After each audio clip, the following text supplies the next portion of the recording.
Carta de Paulo, 2 Timóteo, capítulo 3, verso 15. Eu vou estar lendo até o capítulo 4, verso 8. Porque desde criança você conhece as sagradas letras, que são capazes de torná-lo sábio para a salvação, mediante a fé em Cristo Jesus. Toda a Escritura é inspirada por Deus e útil para o ensino, para a repreensão, para a correção e para a instrução na justiça, para que o homem de Deus seja apto e plenamente preparado para toda boas obras. Na presença de Deus e de Cristo Jesus, que há de julgar os vivos e os mortos, por sua manifestação, por seu reino, eu exorto solenemente. Pregue a palavra, esteja preparado a tempo e fora de tempo, repreenda, corrija, exorte com toda a paciência e doutrina, pois virá o tempo em que não suportarão a sã doutrina. Ao contrário, sentindo coceira nos ouvidos, juntarão mestres para si mesmos, segundo seus próprios desejos. Eles se recusarão a dar ouvidos à verdade, voltando-se para os mitos.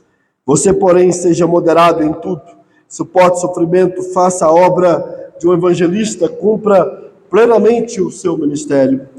Eu já estou sendo derramado como uma oferta de bebida, está próximo o tempo da minha partida, combati o bom combate, terminei a corrida e guardei a fé.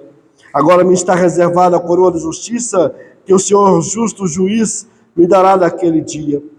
E não somente a mim, mas também a todos os que amam a sua vinda. Pai bendito e amado, peço que o Espírito Santo nos ilumine na transmissão dessa palavra, que ela cumpra seu propósito de ensinar, repreender, corrigir e educar, Pai. Em nome de Jesus, amém. Os irmãos podem se assentar.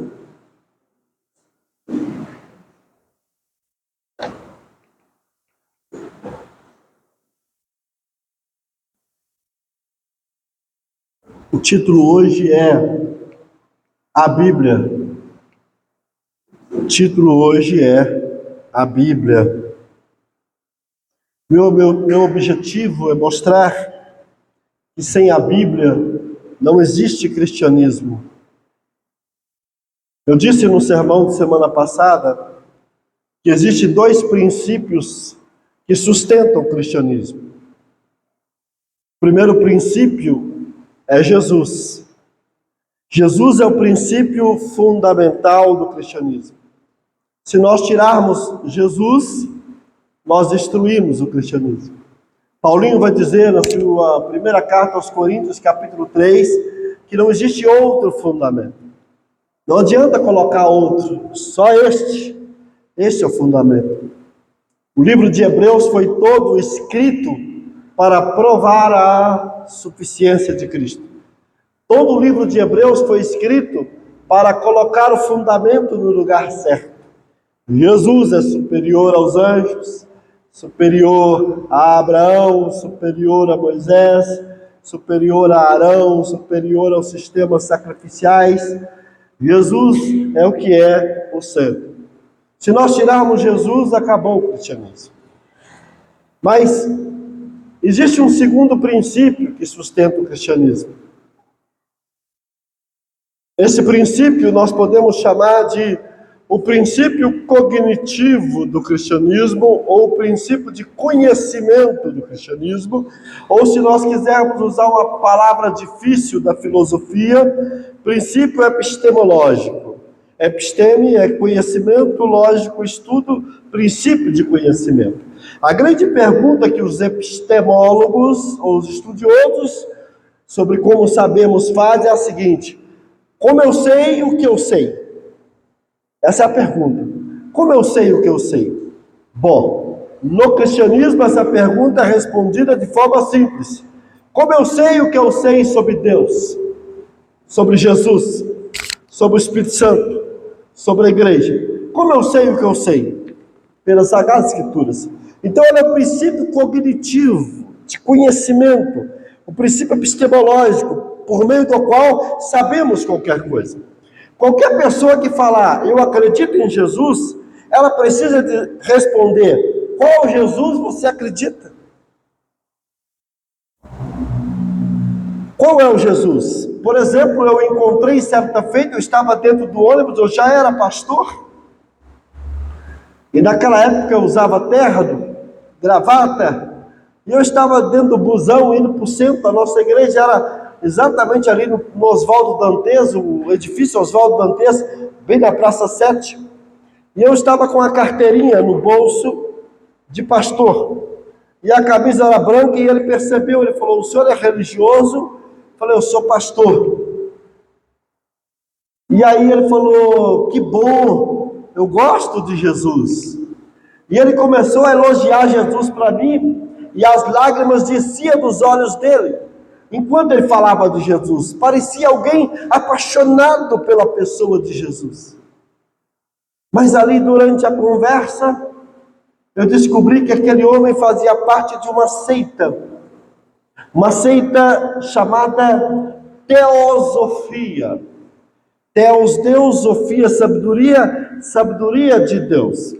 Essa seita foi desenvolvida por uma pensadora russa chamada Helena Blavatsky. E a Teosofia, ela mistura muito do movimento hinduísta.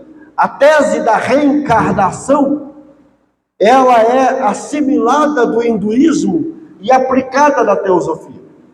E aí, quando conversava com ele, eu perguntei: qual é o Cristo que você acredita? E ele disse: Buda, Confúcio. Porque na cabeça dele, Cristo é a reencarnação. Buda é uma reencarnação de Cristo, como Confúcio é uma reencarnação. Ou seja, existem vários Cristos que se reencarnaram durante a história. Como esse homem afirmou isso? Qual é a base dele? Não é as Sagradas Escrituras. Percebe? Eu não posso dizer que sou cristão se eu não tenho uma fonte segura de conhecimento. A maior estratégia de Satanás hoje não é fazer você não ler a Bíblia, mas é desacreditar esse livro diante de você. É fazer com que você não olhe para esse livro como a revelação absoluta de Deus, suficiente de Deus para dirigir sua vida e seus passos. Portanto, qualquer cristianismo que afirme que Jesus é o centro, mas que nega que a Bíblia é a forma de sabermos sobre Cristo, sobre o resto, esse cristianismo está indo para o misticismo e não pode ser o verdadeiro cristianismo. Portanto, queridos irmãos, na minha mensagem hoje, eu quero trabalhar algumas coisas que eu acho interessante aqui em 2 Timóteo, capítulo 3. A impressão que eu tenho é que Paulo, antes de morrer, e Paulo está aqui consciente de que a morte dele é iminente, Paulo está aqui consciente de que a morte dele estava próxima. Então, antes de morrer, ele dá alguns conselhos para o seu jovem discípulo. Dentro desses conselhos, Paulo vai mostrar para ele o que é a Bíblia. Paulo quer que ele tenha uma consciência sobre o que é a Bíblia melhor. Paulo quer que ele tenha uma visão elevada das Sagradas Escrituras. Muitos têm uma visão da Bíblia, mas poucos têm uma visão elevada das Sagradas Escrituras. E Paulo quer é que ele tenha essa visão elevada das Sagradas Escrituras. Portanto, eu queria deixar para vocês aqui algumas lições básicas, 7 lições que eu acho que Paulo está querendo que o jovem Timóteo aprendesse sobre a Bíblia. O que Paulo queria que o jovem discípulo aprendesse sobre a Bíblia nesse texto? Primeiro, que as Escrituras é sagrada. Ele começa dizendo aqui: porque desde criança você conhece as Sagradas Letras. Olha que coisa interessante. Ele está falando aqui exatamente da Bíblia como um livro sagrado. E aqui ele já faz uma afirmação extremamente importante. Porque ao afirmar que a Bíblia é sagrada, a letra é sagrada, ele está distinguindo a Bíblia de qualquer outro livro e literatura que existisse na época. Ao afirmar que esse livro é sagrado, ele está pressupondo que esse livro é um livro especial e que, portanto, não pode ser comparado a nenhum outro livro. Paulo queria que o jovem Timóteo, ou melhor, Paulo estava afirmando: você aprendeu desde criança as sagradas letras. Ele está falando da Torá, ele está falando do Antigo Testamento. Grande parte da afirmação dele se refere ao Antigo Testamento. Ele está dizendo: a palavra de Deus sempre foi o seu material de estudo na sua infância. Você cresceu lendo a Bíblia, você cresceu estudando a Bíblia, você cresceu sendo moldado pelo livro sagrado. Nunca esqueça disso. Este é o livro sagrado.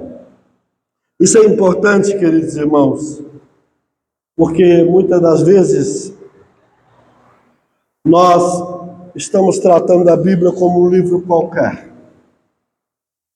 E não é. Um professor de teologia em São Paulo pegou a Bíblia, jogou ela no chão na sala de aula e pisou sobre ela, para dizer aos alunos: esse livro é um livro qualquer. Estude como um livro, como você estuda o Fédon de Platão, a Crítica da Razão Pura de Immanuel Kant, Emília de Rousseau. Não, esse livro não é qualquer. Quando criança, adolescentezinho, fui visitar uma mulher muito santa. Ela ia na nossa igreja e eu falava: gente, que mulher santa. Que mulher, ela cantava maravilhosamente, pregava, dava testemunho, e ela morava perto da igreja, mas ela não era da nossa igreja. De vez em quando ela visitava a nossa igreja, o pastor dava oportunidade, mas ela morava lá perto. E eu falei assim para o outro rapaz: vamos lá visitar aquela irmã na casa dela? Bati na porta, ela atendeu e nós descemos. E ali, conversando com ela, ela disse: vou ler uma palavra para vocês. Ela pegou, foi na pia e começou a lavar as mãos. Depois de lavar as mãos, ela enxugou as mãos, e aí ela pegou na Bíblia dela, que estava emplastificada. Aquela mulher tinha uma reverência por esse livro, que era algo que me surpreendeu. Nunca me esqueço dessa cena. Devia ter 13 para 14 anos de idade. Aquela mulher entendeu que esse livro, de fato, é um livro sagrado. Paulo diz: você aprendeu esse livro sagrado desde criança. A criança judia, ela era iniciada nos estudos da palavra aos 5 anos de idade. Aos 5 anos a gente já imergia a criança no estudo da palavra. É por isso que Jesus, aos 12 anos, ele se encontra no templo fazendo pergunta aos sábios, aos rabinos. Porque desde criança ele aprendeu as sagradas letras. A pergunta que eu faço é: para você a Bíblia é um livro sagrado? Paulo era um homem de literatura. Paulo citou filósofos. Lá em Atos 17, 28, quando Paulo cita nele: vivemos, movemos, existimos, ele está citando um poeta grego. Paulo vai citar outras vezes nas suas cartas poetas gregos. Paulo conhecia a filosofia grega. Paulo nasceu em Tarso, centro da filosofia estoica. Com certeza conhecia o pensamento de Zenão, fundador do estoicismo. Paulo conhecia toda a filosofia e tinha conhecimento. Paulo não era ignorante. Paulo não era uma pessoa que não tinha conhecimento das outras letras, mas ele tinha consciência de que só a palavra de Deus era de fato sagrada. Segunda, coisa que Paulo queria que o jovem Timóteo entendesse sobre a Bíblia. Primeiro, que ela era sagrada. Segundo, que ela era clara. As Escrituras, é claro, ele diz, desde criança você conhece as sagradas letras. Quando ele diz, desde criança você conhece as sagradas letras, isso é importante, queridos irmãos, porque a palavra conhecer, usada por Paulo aqui, embora seja grega, tem a sua raiz na mentalidade hebraica, que mostra que conhecimento é mais do que algo cognitivo e intelectual, é algo empírico, que envolve todo o nosso ser, é algo experimental. Ele está dizendo, desde criança você tem um conhecimento real e verdadeiro das Sagradas Escrituras. Ora, pergunta à igreja aqui nessa noite, como ele tinha conhecimento desde criança das Escrituras, se as Escrituras é só para adulto? Se as Escrituras é só para quem tem curso, que tem uma educação básica? Quando Paulo diz desde criança, está falando, a palavra de Deus pode ser percebida, captada, compreendida já na infância. Muitas das vezes nós queremos deixar as crianças de fora das discussões bíblicas. Achamos que as crianças não entendem a Bíblia. Isso não é verdade. Eu já disse aqui para os irmãos que uma vez eu estava dando carona o Júlio César e para o Davi, eles eram bem novinhos, e eles estavam no banco de trás do meu carro, e o Davi perguntou para o Júlio César, falou para o Júlio César sobre o que é esse negócio de trindade. Aí o Júlio César repreendeu ele e falou, você não escuta pregação na igreja não? Você nunca viu o pastor explicar o que é trindade? Aí eu falei, Júlio, explica para o Davi então o que é trindade. Ele falou, é 3 pessoas, mas uma só essência. E eu olhei, falei, meu Deus. Às vezes nós achamos que as crianças não entendem. Tira as crianças da sala, porque agora vamos falar coisas sérias. Agora vamos estudar a Bíblia. Não. As crianças podem compreender, porque a Bíblia é um livro compreensível. É um livro claro. Às vezes eu vejo algumas pessoas falando, eu não entendo a Bíblia. Você não entende e nunca vai entender, porque você nunca prestou atenção, nunca dedicou atenção. Eu fico preocupado com as pessoas que ficam na porta da igreja. Eu já fiquei algumas vezes. Não dá para entender nada que está sendo pregado.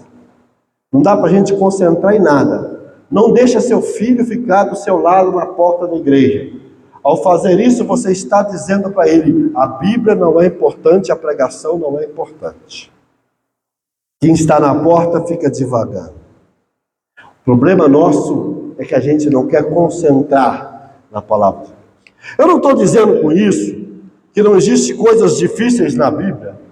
O próprio apóstolo Pedro, ele vai dizer o seguinte, em Pedro 3, 2 Pedro 3,16, quando ele vai falar que Paulo escreve coisas de difícil entendimento, e que até alguns estão deturpando esse conhecimento, porque Paulo escreve coisas difíceis. Pedro admite que Paulo fala difícil.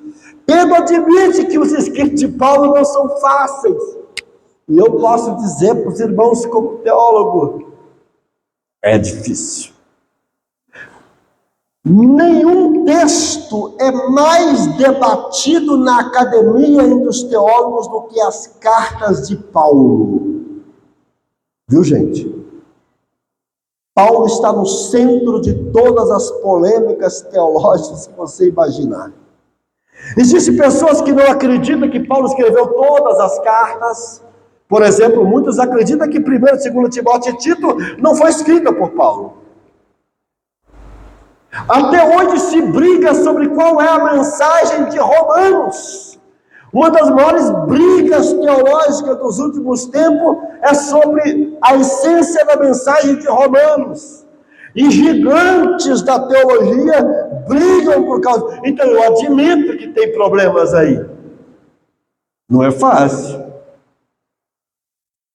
Eu mesmo nunca arrisquei pregar uma série sobre Romanos aqui. Não é fácil. Estudo Romanos, compro comentários de Romanos, saiu um novo agora, eu já estou de olho para comprar, mas quando sai são muito caros.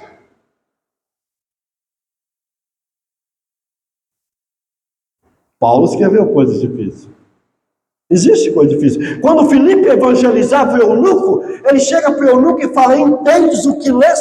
E qual foi a resposta do eunuco? Como eu vou entender se ninguém me explica? Ou seja, o próprio eunuco está dizendo que é difícil entender, mas há um porém aqui. O eunuco não era convertido. E quem não é convertido, ele está cego espiritualmente e ele não vai entender plenamente as Escrituras. Mas quando ele é convertido, os olhos espirituais dele é aberto e ele consegue ver. Qual era o problema do eunuco? O texto falava de Jesus, mas o eunuco não podia ver Jesus, porque o eunuco estava preso na teologia dos judeus, que não aceitaram Jesus como Messias. Quando ele abre os olhos, que ele se converte, ele consegue olhar para o texto e ver Jesus no texto. Então tem textos difíceis. Efésios capítulo 4, 12, Paulo diz que alguns foram colocados na igreja para ser pastor e mestre. Pergunto para essa igreja: para que pastores e mestres? Porque é preciso de alguém para ensinar a palavra. É preciso ter pessoas para explicar as Escrituras. É preciso ter pessoas que consigam transmitir o que está no texto com mais facilidade. Então precisamos de pastores e mestres. Portanto, eu não estou negando que existem dificuldades na Bíblia, mas a essência da palavra de Deus é clara. O diálogo de Jesus com os discípulos no caminho de Emaús disse para eles: vocês não entenderam o que eu falei sobre as Escrituras? Ou vocês não entenderam o que está escrito na Bíblia? Ela sempre falou de mim, do começo ao fim. Jesus admite que a grande mensagem da Bíblia é Ele. E isso dá para entender. E isso qualquer pessoa entende. Eu posso não entender detalhes, eu posso me perder em algumas coisas, mas a mensagem central da Bíblia, a história da salvação, isso nós vamos compreender, isso está claro. Posso ouvir amém, queridos? Nós precisamos buscar entender as Sagradas Escrituras. Muitas pessoas também não entendem a Bíblia porque elas são precipitadas na leitura. Elas leem a Bíblia de qualquer jeito. Elas não param para meditar. Elas não voltam naquele versículo que elas não entenderam. As pessoas não investem dinheiro para entender a Bíblia. Por exemplo, compre uma Bíblia de estudo. Hoje a melhor Bíblia de estudo em português é a Bíblia NVI da Thomas Nelson. Para mim é a mais completa que tem, editada pelo grande biblista J. Carson. Compra uma. Quero ver se você não vai entender a Bíblia. Ela tem uma quantidade enorme de comentários de versículos. Tem uma introdução maravilhosa de cada livro da Bíblia. Nós não queremos investir, você não quer conhecer a Bíblia. Você não está disposto a conhecer a Bíblia. Você não paga um preço para conhecer a Bíblia. Qual é a terceira coisa, queridos irmãos, que Paulo queria que o jovem Timóteo entendesse sobre as Escrituras? Primeiro, que ela é sagrada. Segundo, que ela é clara. Terceiro, que ela é salvífica. Ela é salvífica, diz o texto, verso 15: porque desde criança você conhece as sagradas letras que são capazes de torná-lo sábio para a salvação mediante a fé em Jesus Cristo. Ou seja, a Bíblia salva? Não, a Bíblia não salva. Mas ela é salvífica no sentido de que ela aponta para o Salvador. Como é que eu sei que Jesus Cristo é o caminho, a verdade e a vida, queridos irmãos? Porque a Bíblia diz. Como eu sei que nenhum outro há salvação acima da terra ou embaixo da terra? Porque a Bíblia diz. Como eu sei que Jesus é o único mediador entre Deus e o homem? Porque a Bíblia diz. Como eu sei que eu sou pecador, que eu estou morto, que eu estou destituído da glória de Deus, que o salário do pecado é a morte? Porque a Bíblia diz. Como que eu sei que o plano maravilhoso de Deus é a minha salvação, é a sua salvação? Porque a Bíblia diz. Como eu sei que a única forma de ser salvo é por meio de Jesus Cristo, porque a Bíblia diz. Como eu sei que a única forma de ser salvo é pela graça, é dádiva de Deus mediante a fé, porque a Bíblia diz. Então eu preciso olhar para a Bíblia como aquele livro que mostra para mim como ser salvo, o caminho da salvação. Posso ouvir amém? Martinho Lutero nos ajuda aqui. Martinho Lutero dizia que a Bíblia ela é como a manjedoura. Você quer achar o menino Jesus? Vai na manjedoura. Se você está procurando o menino Jesus, procura na manjedoura. Lutero diz a Bíblia é a manjedoura. Você quer encontrar Jesus? Aqui está a manjedoura. Vai nela, foi Lutero que diz. Sabe qual que é o nosso problema? Nós não queremos ir nas Sagradas Escrituras. Nós não queremos procurar as Sagradas Escrituras. Nós não queremos mergulhar nas Sagradas Escrituras. Olha o que Jesus disse em João 5,39. Vocês estudam cuidadosamente as Escrituras porque pensam que nelas você tem a vida eterna. E são elas que dão testemunho a meu respeito. Leia a Bíblia, ela vai falar de Jesus. Leia a Bíblia, estude a Bíblia, ela vai te mostrar quem é o Cristo que você serve, que você adora, a quem você deseja mais do que qualquer outra pessoa. As Escrituras, ela é salvífica. As Escrituras, ela nos abre o caminho para entendermos a salvação. É fácil decorar João 3,16, porque Deus amou o mundo de tal maneira que deu seu Filho unigênito para que todo aquele que nele crê não pereça, mas tenha vida eterna. Mas é preciso que você olhe para esse texto e acredite nele. Acredite. Deus te ama. Acredite. Deus enviou Jesus para morrer no seu lugar. Acredite. Se você acreditar nele, você será salvo. Acredite. Se você não crer nele, você não vai ser salvo. Essa é a Sagrada Escritura, Timóteo. Se não fosse a Sagrada Escritura, Timóteo, você hoje não seria salvo. Se não fosse a Bíblia, Timóteo, hoje você não teria a salvação que você tanto precisa. Por que Paulo insistiu tanto em falar sobre a Bíblia para Timóteo? Porque a Sagrada Escritura é salvífica. O que Paulo queria ensinar para Timóteo sobre as Escrituras? Primeiro, que ela era sagrada. Segundo, que ela é clara. Terceiro, que ela é salvífica. Quarto, porque ela é inspirada por Deus. Olha o verso 16. Toda a Escritura é inspirada por Deus. Timóteo, já te falei que a Escritura é sagrada, era diferente de qualquer livro. Timóteo, já te falei que ela é clara, ela é compreensível, desde criança você entende ela. Timóteo, já falei que ela é salvífica, que ela te torna sábio para a salvação, mas você precisa entender uma coisa, Timóteo, ela é inspirada por Deus. A palavra inspirada por Deus aqui significa, vem do grego theopneustos. Theopneustos significa theos, Deus, pneusta vem de pneuma, sopro. A Escritura foi soprada por Deus.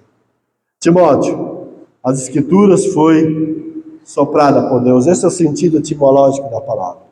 Sabe o livro que está na sua mão, Timóteo? Foi soprado por Deus. Ele soprou esse livro. Ele soprou esse livro, ele colocou esse livro nas tuas mãos. Mas como que essa inspiração aconteceu? A Bíblia vai dizer isso em 2 Pedro 1, 20 e 21. Lá vai dizer que foram homens santos, movidos pelo Espírito Santo, que escreveram a profecia. Homens santos, movidos pelo Espírito Santo, escreveu a profecia. Agora, nós temos que entender uma coisa. Como se deu essa inspiração das Escrituras? Como que essa inspiração se deu? Como que eles conseguiram narrar as Escrituras? Esse livro não caiu do céu. O livro não caiu do céu. Deus não chegou lá de cima e jogou o livrão lá, pá! Leia. Tome laje. Pegue e leia. Não. Ele não disse isso. Ele escolheu pessoas. Cerca de 40 pessoas num período de 1500 anos, escreveram a Bíblia. Ele pegou essas pessoas e fala, escreva. Mas ao escrever, ele não pediu que essas pessoas ignorassem o vocabulário delas, mudassem a linguagem delas. Essas pessoas não estavam ali psicografando, em transe, escreveram as escrituras. Não foi um processo de psicografia como acontece no movimento espírita. Não foi um ditado mecânico. Deus foi ditando palavra por palavra para ele escrever. Deus usou a personalidade deles para que eles revelassem o que ele queria. É por isso que Amós vai chamar as mulheres, por exemplo, de vacas de Bazã. E isso não foi depreciativo, foi um elogio às mulheres. É por isso que fala que Salomão vai comparar mulheres a éguas de Faraó, as mulheres lindas e maravilhosas. É apenas uma linguagem poética que Salomão usou, mas que Moisés não usou. Paulo não usou esse tipo de recurso. É por isso que na Bíblia você tem gêneros diferentes, você tem biografia, você tem lei, você tem evangelho, você tem cartas, você tem epístolas, você tem tratados. São todos diferentes, mas todos guiados pelo Espírito Santo. É por isso que Paulo escrevia de uma forma difícil, e o próprio Pedro vai dizer, Paulo é difícil de entender. É porque Deus respeita a personalidade. A inspiração de Deus não ignora a personalidade. A Bíblia não foi caída do céu, ela foi um livro humano e divino. A Bíblia é um livro humano, e porque é humano nós temos que estudar como se estuda uma literatura. Tem gramática na Bíblia. Eu preciso entender o que o texto diz olhando para o contexto. Olha para o versículo anterior, olha para o versículo posterior. Eu preciso ler a Bíblia olhando para trás e olhando para frente, olhando para trás e olhando para frente, para pegar a ideia central. Eu preciso entender que tem parágrafo na Bíblia. Mas às vezes eu esqueço disso. É um livro humano, mas é um livro divino, porque o autor que une os 66 livros é Deus. Este é um princípio maravilhoso da inspiração. Por que não existe contradição na Bíblia? Existem aparentes contradições, porque eu sou limitado no meu entendimento.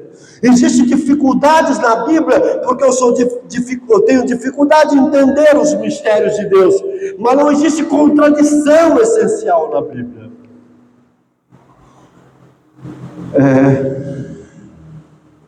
Tem coisa na Bíblia que é mistério, irmão. Não dá para a gente entender com facilidade, não. Não é que é irracional. Dizer que tem coisas na Bíblia que é mistério é diferente de dizer que ela é irracional. Ela não é irracional. Eu só não consigo, com a minha mente, entender a racionalidade daquele texto. Mas irracional, as Sagradas Escrituras não é. Eu preciso entender que as Escrituras levou em conta as pessoas, levou em conta o ser humano. Agora, dizer que a Bíblia é a palavra de Deus não significa dizer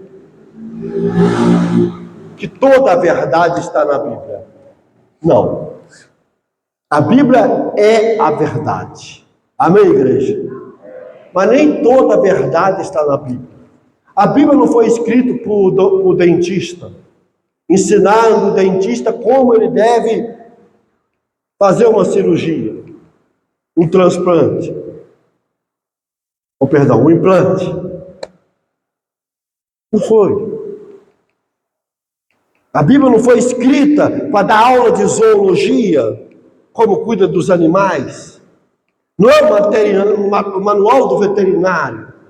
Não é o manual do psiquiatra. Mas isso não significa que a Bíblia não tem algo a dizer sobre várias coisas que têm implicação nessas áreas.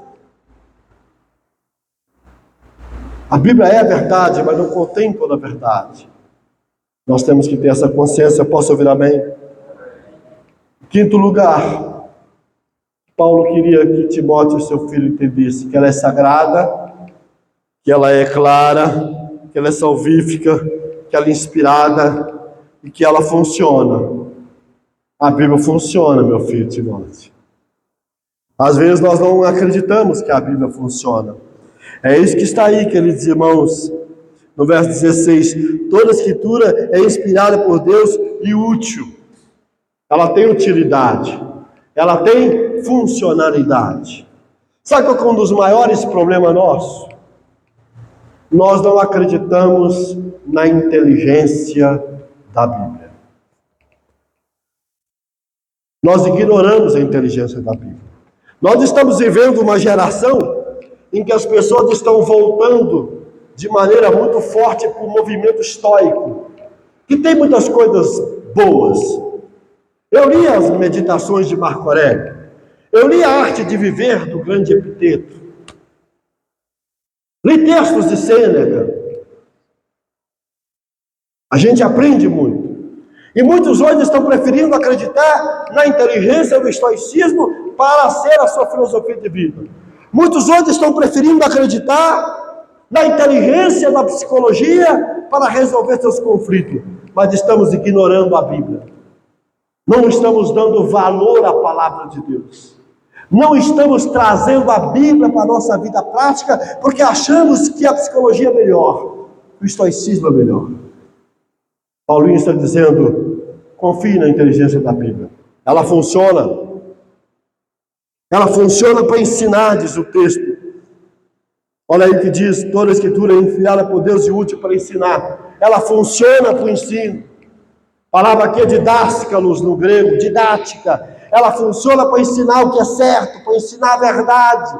Ela nos ensina sobre Deus, ela nos ensina sobre o homem, ela nos ensina sobre o pecado, ela nos ensina sobre Jesus, ela nos ensina sobre a salvação, ela nos ensina sobre o Espírito Santo, ela nos ensina sobre a igreja, ela nos ensina sobre as últimas coisas, ela nos ensina sobre o casamento, ela nos ensina sobre paternidade, sobre maternidade, ela nos ensina sobre o papel do marido, o papel da mulher, o papel do filho, ela nos ensina como ser um bom patrão, um bom empregado, ela nos ensina como ser um bom cidadão, sobre a nossa relação com o Estado, ela nos ensina sobre a ética sexual, sobre a ética dos relacionamentos, ou seja, eu preciso confiar os ensinos da Bíblia para orientar a minha vida. Ela funciona para ensinar. Ela funciona para repreender, diz aí, para ensinar e repreender. Ela funciona para mostrar o que está errado. Ela diz para você aonde você errou. Ela diz para você aonde você está caindo. Ela bota uma régua do seu lado e diz, olha, você está na linha torta, você tem que endireitar a sua vida, você está indo para o caminho errado, você está desviando. É isso. A palavra de Deus funciona para repreender, funciona para dizer, ó, você está pecando, você está falhando, você está cometendo erros. Um dos temas mais discutidos nesses dias agora, nas redes sociais, tem sido sobre pecado da omissão, né, dos pais. Samuel foi um dos maiores homens de todos os tempos da Bíblia, mas a Bíblia diz que Samuel errou como pai, foi omisso. Leia lá para você ver. Lá diz que o Eli, sacerdote, como pai, errou também, mais do que Samuel, obviamente. Lá diz que Davi, como pai, errou. Muitas das vezes somos bons homens de Deus, como Samuel foi, mas podemos errar como pais, por não saber dizer não para os filhos. O caso do avião. Por não saber colocar limites. Então a Bíblia, ela nos repreende quando nós estamos sendo omissos diante de uma realidade. Ela mostra para a gente quando nós estamos errados no nosso caminho. Que tipo de vida eu estou vivendo? Ela funciona para corrigir. Não só para repreender. Não é isso que temos lá no Apocalipse? Lembra-te de onde caíste. Memória do erro. Volta ao primeiro amor. Volta a praticar as primeiras obras. É isso que a Bíblia, assim que a Bíblia corrige. A Bíblia te corrige fazendo você lembrar dos seus erros. Da onde você caiu. Ela te corrige fazendo você voltar para o primeiro amor. E ela te corrige te desafiando. Comece a praticar o certo de novo.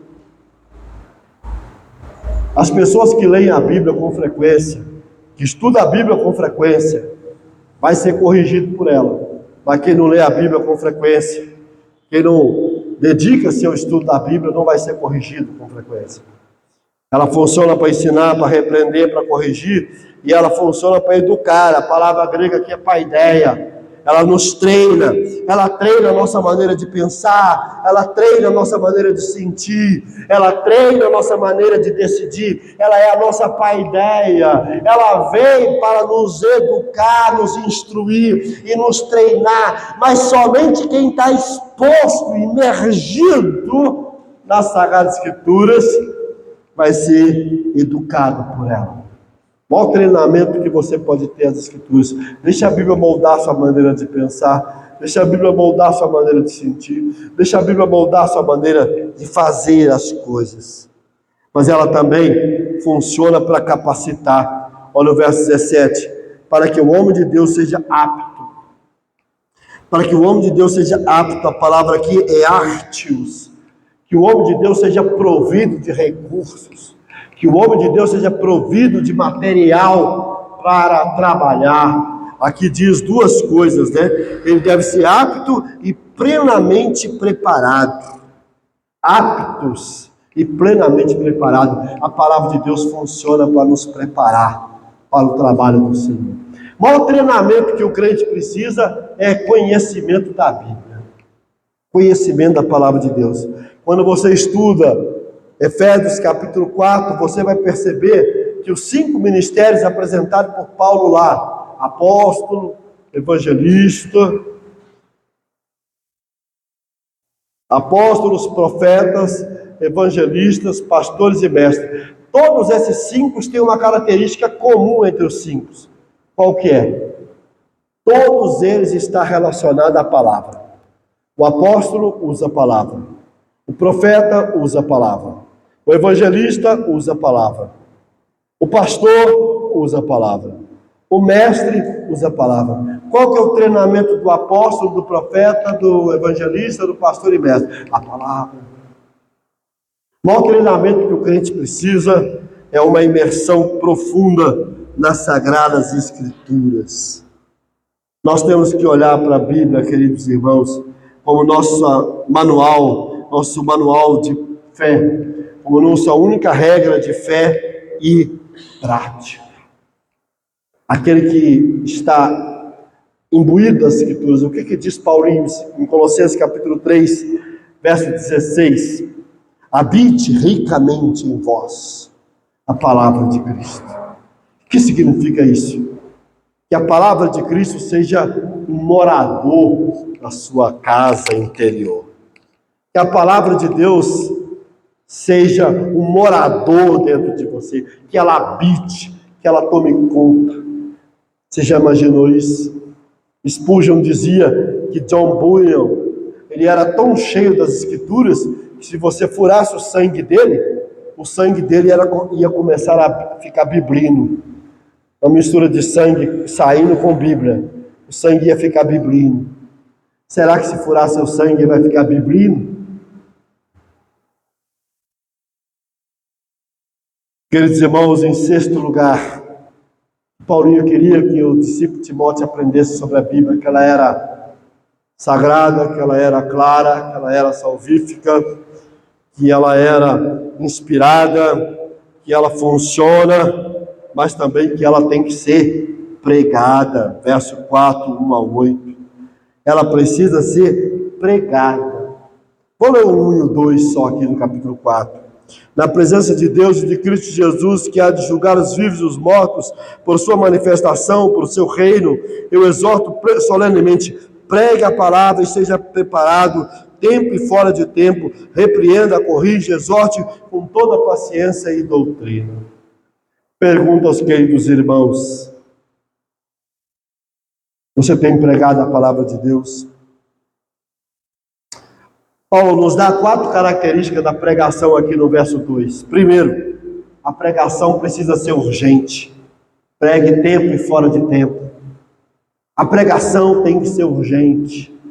Não espere o melhor momento. Tempo e fora de tempo, fale de Jesus. Para seu pai, para sua mãe, para seu amigo, para seu colega. Pregue a palavra de Deus. Tempo e fora de tempo. A pregação tem que ser urgente.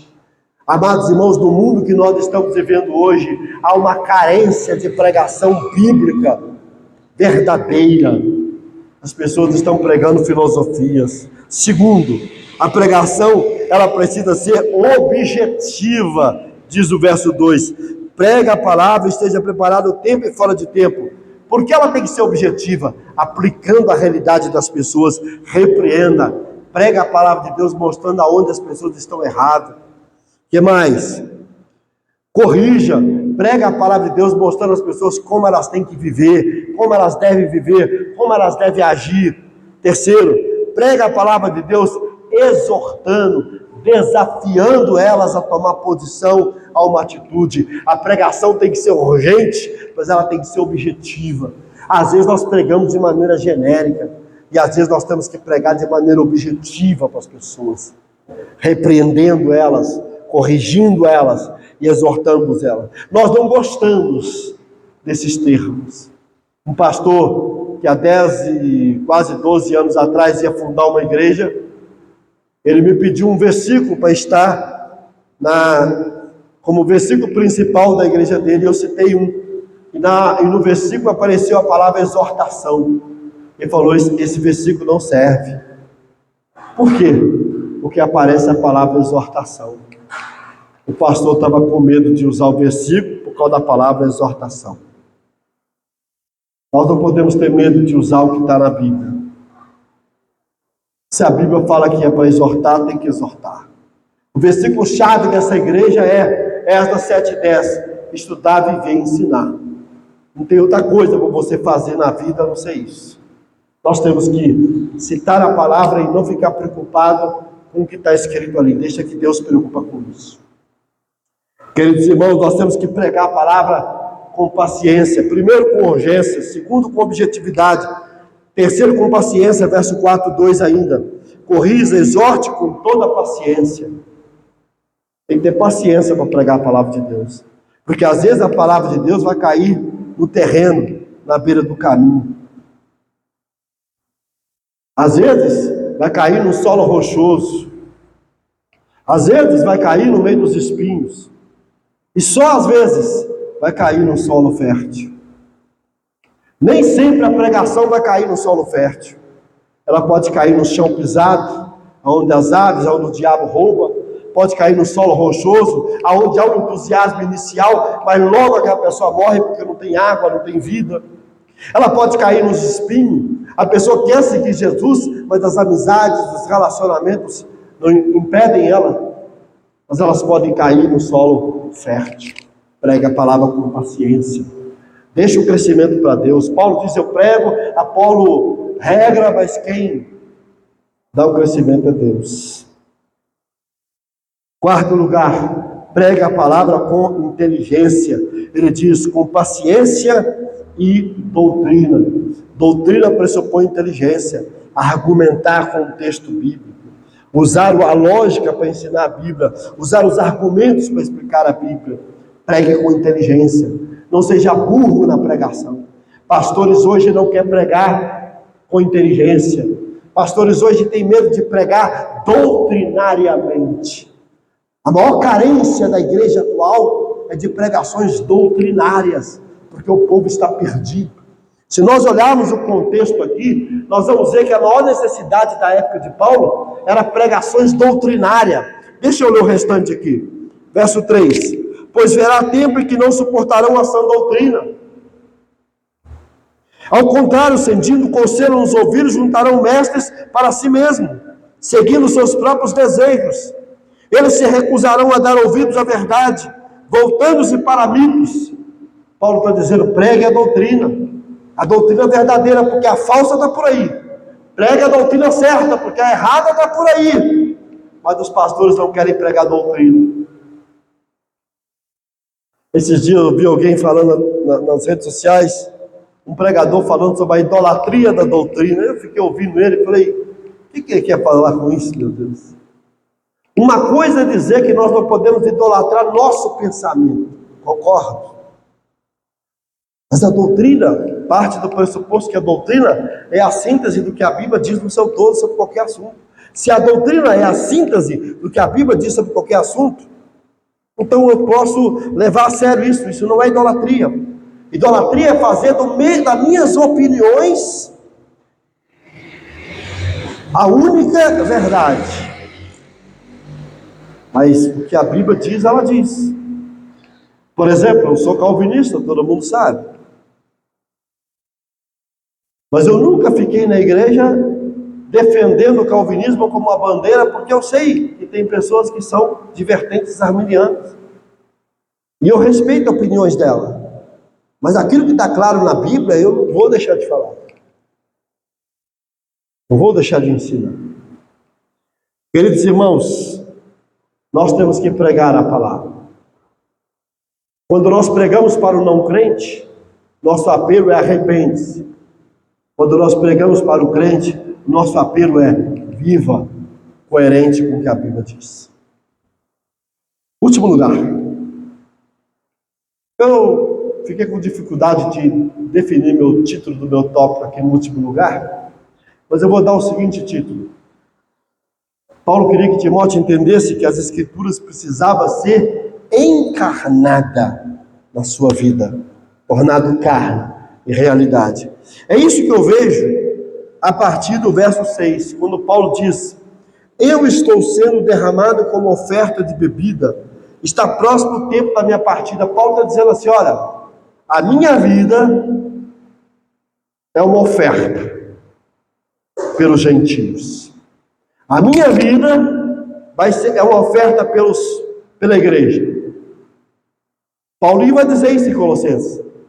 Ele quer preencher o que resta do sofrimento de Cristo pelo corpo. Ele diz isso lá em Colossenses, capítulo 1. Eu quero preencher o que resta. Aqui ele fala: eu já estou prestes a ser oferecido como oferta. A minha vida é uma entrega constante pela obra de Deus. Só quem encarnou as Escrituras pode dizer isso. Mas ele continua. E aqui ele vai usar 3 metáforas. Primeira metáfora ele vai usar do soldado. Combati o bom combate. Aquele que encarna as Escrituras é como um soldado que combate o bom combate. Ele não deixa de combater o combate que Deus determinou para ele. Ele não deixa de guerrear a guerra que Deus deu para ele guerrear. Ele não deixa de lutar o que Deus teve para ele lutar. Ele não foge. Eu não fugi, Timóteo. Eu não deixei de combater o bom combate. O bom combate é o combate que Deus preparou para mim. Timóteo, não basta apenas entender a Bíblia, Timóteo. Não basta apenas conhecer a Bíblia. Você tem que encarnar ela na sua vida. Combata o bom combate. E ele continua. Usa uma segunda metáfora. Agora é a metáfora do atleta. Ele vai dizer: terminei a corrida. É o atleta. Eu terminei a corrida. A corrida da fé, Hebreus capítulo 12. Corramos com paciência a corrida que nos está proposta. Timóteo, eu estou terminando a corrida, eu não parei no meio do caminho. Eu não deixei a corrida de lado. Eu não deixei de correr o que Deus queria que eu corresse. Quantos estão deixando a corrida de lado, Timóteo? Terceiro, ele usa aqui a metáfora de um guarda vigilante. Guardei a fé. O guarda do tesouro. O guarda do depósito. Timóteo, eu guardei a fé. Eu não negociei a fé por causa das tentações. Eu não negociei a fé por causa das pressões. Eu não negociei a fé por causa das lutas. Eu guardei a fé. O que ele está dizendo para Timóteo: eu encarnei as Escrituras, eu pratiquei as Escrituras. Timóteo, encarna as Escrituras, viva as Escrituras, combata, Timóteo, o bom combate. E ele encerra no verso 8: agora me está reservada a coroa da justiça.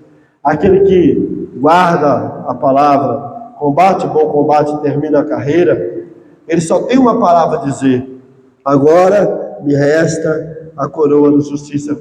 Isso nos lembra as cartas à igreja da Ásia: ao que vencer, ao que vencer, ao que vencer, dar-lhe-ei a coroa da vida. Paulo está dizendo: Timóteo, eu venci. Parece prepotência, parece presunção, né? Parece que está cheio de glória. Eu combati o bom combate, eu terminei a carreira, eu guardei a fé. Mas eu não consigo ver dessa forma. Eu consigo ver um pai ensinando para o seu filho que é isso que Deus espera dele. Paulo tinha a revelação do Senhor. Paulo já sabia que já estava pronto para morrer. Paulo já sabia que o tempo dele tinha acabado. Ele não foi arrogante. Ele apenas estava dando as suas últimas palavras ao jovem discípulo. Agora me está reservada a coroa da justiça que o Senhor, justo juiz, me dará naquele dia. E não somente a mim, mas também a todos que o amam, que amam a sua vinda.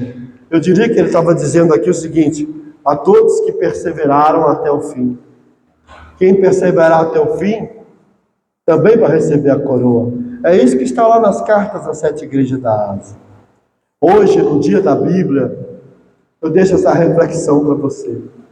Como você vê a Bíblia? Paulo queria que Timóteo visse a Bíblia como um livro sagrado, como clara, como salvífica, como inspirada, como um livro que funciona, como um livro que tem que ser pregado, como um livro que tem que ser encarnado. E você? Vamos colocar de pé, igreja.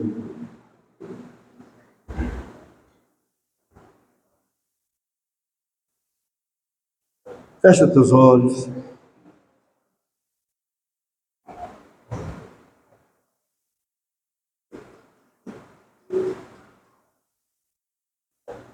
Aleluia, Deus. Pai bendito e amado, hoje é um dia importante para a gente celebrar esse livro que é a nossa regra de fé e prática. Que essa igreja continue reafirmando dia após dia que a nossa missão é estudar, viver e ensinar a Tua palavra até que o Senhor volte. Que a gente não venha esquecer disso, Pai. Quantas pessoas hoje estão relativizando a palavra, relativizando os cultos, usando todos os tipos de desculpas para não estar na igreja. Quantas pessoas não estão levando a sério as Escrituras, nem a igreja e nem a missão que nós temos nesse mundo. Mas que nesse dia da Bíblia, nós possamos dizer para nós mesmos: eu quero encarnar as Escrituras na minha vida. Em nome de Jesus, amém.